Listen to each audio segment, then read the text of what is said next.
Cognizini is a dear friend of Jean and Jeanette Wright.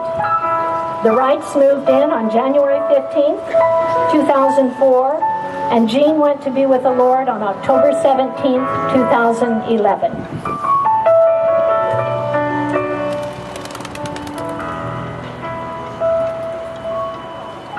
Is it Rick Rosander or Jim? Dean. Well, wasn't even close. Dean Rosander, a dear friend of Hazel Walls, is representing her. She moved here on May 15th, 1999, and left us on October 17th, 2011.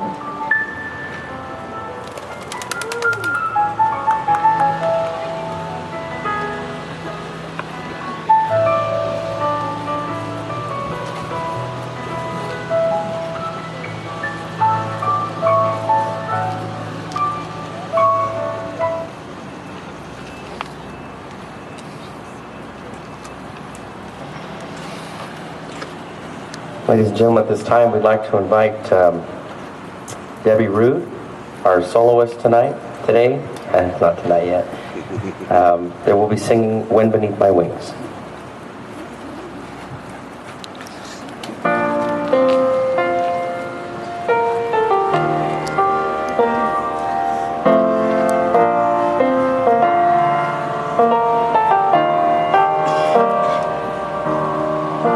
It must have been cold there in my shadow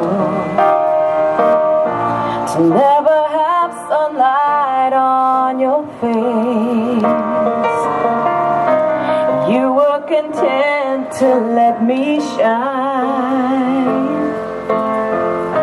You always walked one step behind, and I was the one with all the glory, while you were the one with all the strength. Only a face without a name, and I never once heard you complain. Did you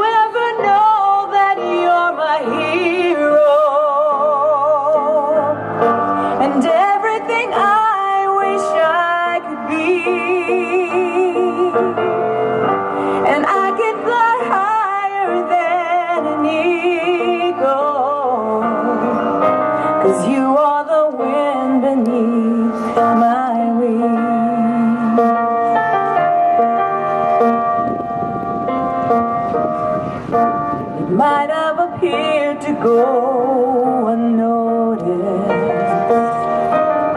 but I have it all here in my heart. I want you to know I know the truth, that I would be nothing without you. Did you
Thank you, Debbie.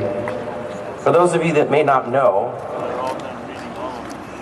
Debbie is the granddaughter of one of our very own residents, Francis Ward.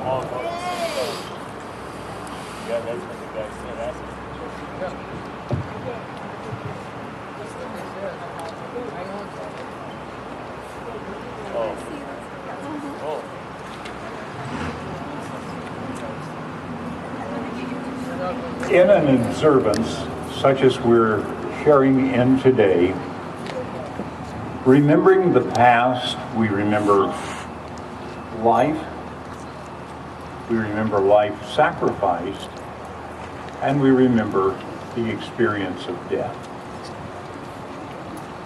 It becomes real to us, life and death here today. We can't help but wonder about it, death and life.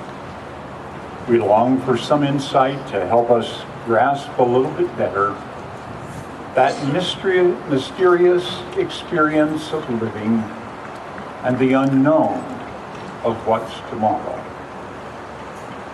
This morning, an unknown writer has penned a few words that maybe will give us a bit of a hint of what life, death, and life mean. Several years ago, I was flying over the San Joaquin Valley in California. Not having anything else to do, I reached for the airline magazine available in the pocket in front of me. In that periodical, I read the story of a second-grade teacher in Annapolis, Maryland, who brought a chrysalis, a cocoon, to her classroom. She had no way of knowing whether or not it was dead or alive. The next day, however, she and her fascinated students knew that they were dealing with something very, very much alive. Metamorphosis had taken place. From the dim, gray, wiggly cocoon had emerged a beautiful monarch butterfly.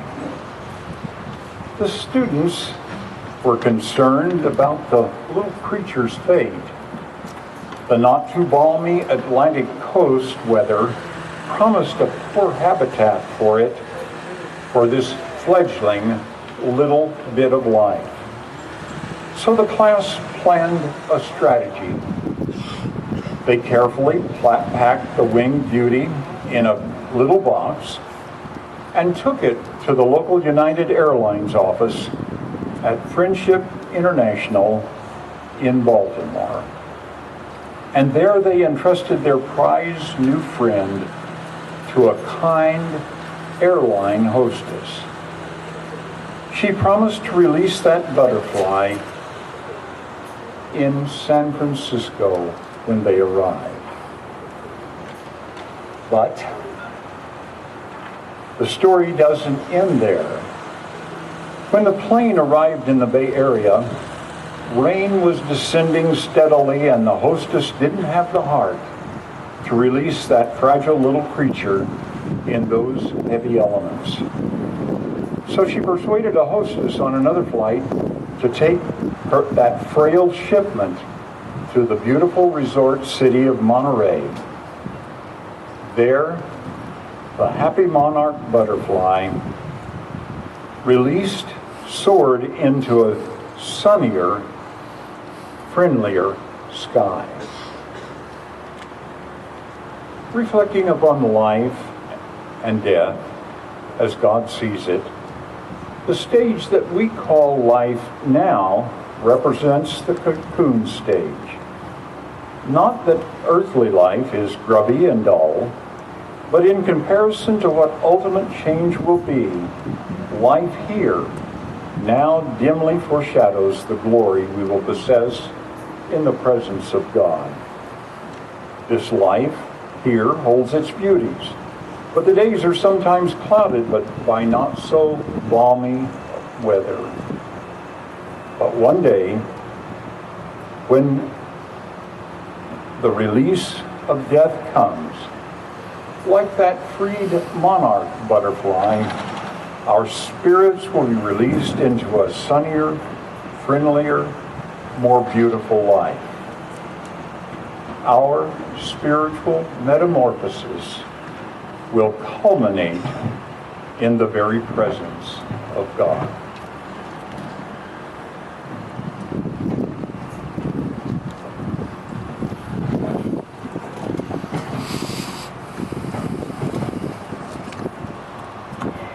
Amanda, one of our wonderful caregivers in assisted living, is standing in for Dolores Mitchell, releasing the dove for Bob Mitchell. Bob and Dolores moved to San Joaquin Gardens on April 4th, 2007. Bob went to be with the Lord on October 31st, 2011. Love you.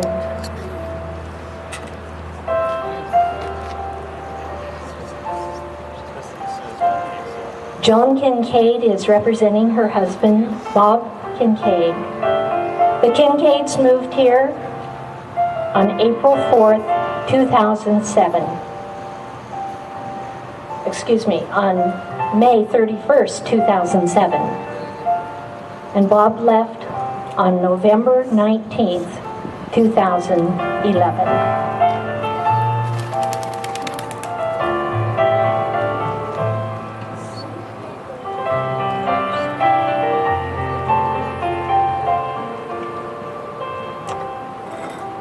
Faye Bethel is representing her husband, Dale Bethel. Moved here on July 19th, 2000. Left this life on November 20th, 2011.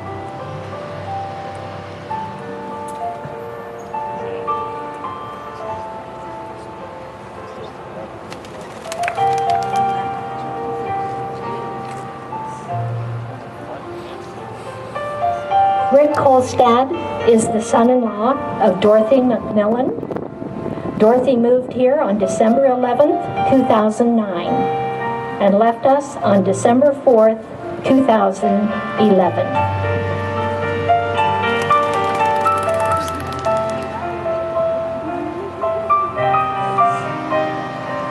That one's taking a shortcut home. Al Rasmussen is representing his wonderful friend, Morris Spellman.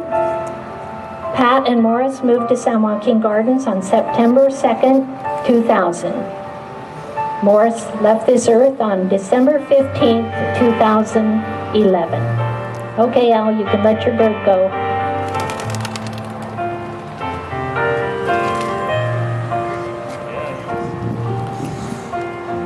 Darren Tharp is assisting Shirley Myers, who's representing her dear George Kaufman. Moved to San Joaquin Gardens. I lost my place. On January 8th, 2010. And when the wind was blowing, I lost the little piece of paper that said the day that he passed away, but I believe it was